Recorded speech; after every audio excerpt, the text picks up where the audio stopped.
Hey guys, Anthony from Go Industrial.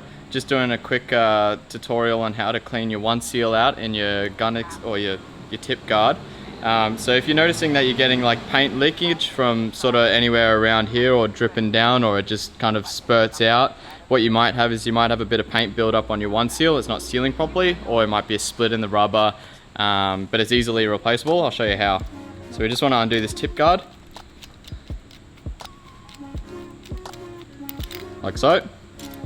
Gun aside, take out our tip, so we just turn that sideways, pull it out, and you'll notice in there, that's your OneSeal, and that's the rubber at the back that I was just mentioning.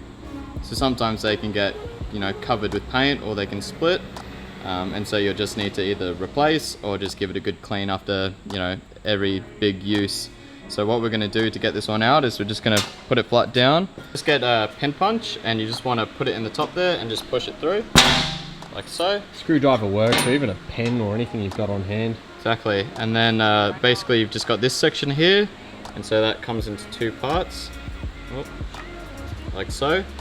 And then you just give that a bit of a clean, bit of a brush down, maybe a bit of soak in some thinners, and then put it back together. When it's all clean, or if you're putting in a new one, to put it back in, what you do is just on the end of your tip, just on the rubber side, just pop that in like that. You see it sit like that.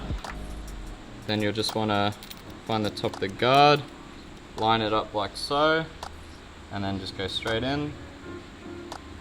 Give it a good push, and then you should be able to good. There we go. And you can put that back on your gun.